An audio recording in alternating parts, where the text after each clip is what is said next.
پوری طرح سے ٹرکل ڈاؤن نہیں ہوئی ہے, نیچے نہیں گئی ہے. اس 18ویں ترمیم کو وفاق سے آپ نے صوبوں کو تو اختیارات لے لیے, لیکن صوبوں کا مطلب وزیر اعلیٰ ہاؤس نہیں ہے. سارے صوبوں کے وزیر اعلیٰ ہاؤس میں اختیارات اور وسائل پارک ہو گئے. اس کا ٹرکل ڈاؤن نیچے ڈسٹرکٹ میں, ٹاؤن میں, تحصیلوں میں, یونین کاؤنسل میں, گاؤں گوٹھوں پہاڑوں پہ نہیں جا رہا. جب تک یہ نہیں جائے گا ڈور اسٹیپ پہ گورننس نہیں پہنچے گی. ہماری معاشرت, ہماری ریاست, ہماری معیشت کہاں کھڑی ہے؟ دیکھیں ہم تو بہت ابھی جو ہے وہ بہت بری جگہ پہ کھڑے ہیں. ہم ابھی بہت بری کنڈیشن میں کھڑے ہیں. میں اس کو it's not an ideal situation.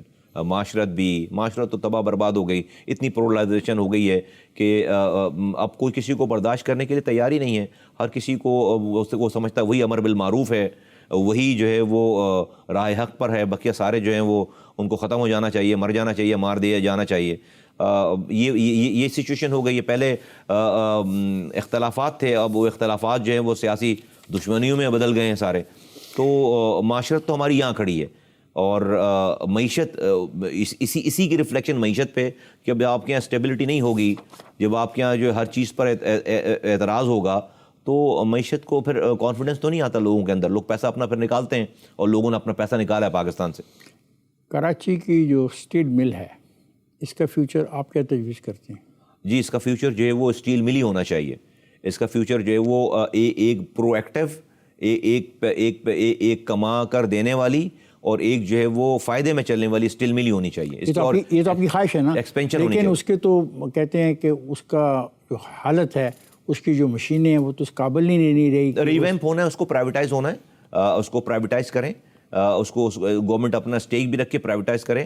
جو زیادہ بھرتیاں ہوئی ہوئی ہیں, ایکسٹرا جو برڈنز ہیں, لیکن جب ان بھرتیوں کو نکالیں گے تو آپ سیاسی طور پہ شور مچائیں گے, ان کے ساتھ کھڑے ہو جائیں گے سڑک پر آ کر. میں کہہ رہا ہوں آپ ایسی مینجمنٹ, ایسی اس کی وہ لے کر آئیں, اونرشپ لے کر آئیں کہ جو انویسٹمنٹ کرے اور وہ صرف کام والے لوگوں سے کام لیں اور اس کو فائدہ دیں. میں نہیں سمجھتا ہم کسی ناجائز چیز کی جو ہے وہ حمایت کریں گے کبھی.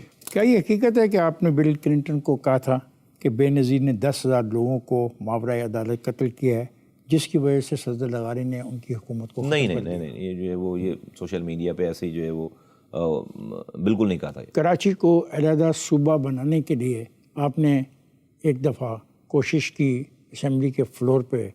ایم کیو ایم نے, میں اس وقت نہیں تھا ایم کیو ایم میں. میں اس والی ایم کیو ایم نے جس زمانے میں ہم پی ایس پی میں تھے تو ایم کیو ایم یہ والی بات صوبے کی بات کر رہی تھی اسمبلی کے اندر. لیکن دیکھیں میں اس والی بات کا بلیور ہوں کہ ملک میں جو ہے وہ 22 صوبے بننے چاہیے. 22 صوبے بننے چاہیے, 22 ڈویژن ہے, 22 صوبے بننے چاہیے ایڈمنسٹریٹو بنیادوں پر.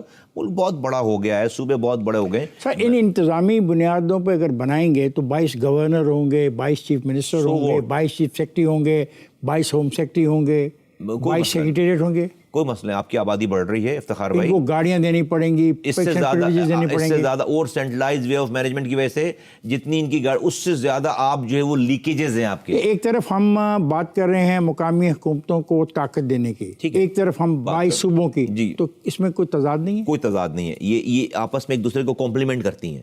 دیکھیے کبھی بھی ڈیسینٹرلائزیشن غلط چیز نہیں ہوتی, اس سے آپ جو ہے وہ اپنا ایکسپینس بڑھاتے نہیں ہیں, بلکہ آپ اس سینٹرلائز. میں ایک مثال دوں آپ کو, آج 48,000 اسکول ہیں صوبہ سندھ میں, 2 لوگ انچارج ہیں, ایک ایجوکیشن منسٹر, ایک وزیر اعلیٰ سندھ, 500 بیوروکریسی کے لوگ ہیں, ان کا تو ہنی مون ٹائم ہے, آج جائیں کل کہیں اور ہوں گے. یہی اگر 48,000 اسکول 2 لوگوں کے انچارج ہونے کے بجائے, اب 48,000 اسکولوں کی ذمہ داری کی خیر خبر ایک ایجوکیشن منسٹر رکھ سکتا ہے. وہ اگر اس کو صرف گھومنے, اس سے وزٹ کرنے نکلے تو 5 سال کے بعد واپس آئے گا. وہ کیا ہو, اگر دنیا میں کیا ہے, ہر کاؤنٹیز میں, ہر بوروز میں, ہر یونین کاؤنسلز میں جو وہاں کا الیکٹڈ آدمی ہے, اگر اس کے علاقے میں 2 اسکول ہیں, اس اسکول کے پیسے, اختیارات, وسائل اس کے پاس جا رہے ہیں. اب جب وہ مینیج کرے گا نا 2 اسکولوں کو, اور وہ وہیں محلے میں رہ بھی رہا ہے, اس کے بچے بھی وہیں جا رہے ہیں, تو پھر لوگوں کا ہاتھ اس کے گریبان پہ جا سکتا ہے, وہاں پر اکاؤنٹیبلٹی ہو سکتی ہے. تو آپ کو ایسا لگے گا کہ یار آپ نے تو 2,000 نئے سسٹم شروع کر دیے, لیکن ابھی آپ 48,000 اسکولوں میں آپ ہر سال سینکڑوں ارب روپے اس میں لیکیجز میں اور کرپشن میں ضائع کر رہے ہیں. آپ کے 2 ارب روپے بھی نہیں لگیں گے سیٹ اپ نکالنے میں, لیکن آپ کے 200 ارب روپے بچیں گے اس پہ. تو ڈیسینٹرلائزیشن کبھی بھی نیگیٹو نہیں ہوتی, کبھی بھی نقصان نہیں دیتی, وہ آپ کو فائدہ دیتی ہے. بہت بہت شکریہ مصطفیٰ مائی پلیجر سر، ایز این کہ آپ تشریف لائے اور آپ نے اس پروگرام میں شرکت کی. نو تھینک یو.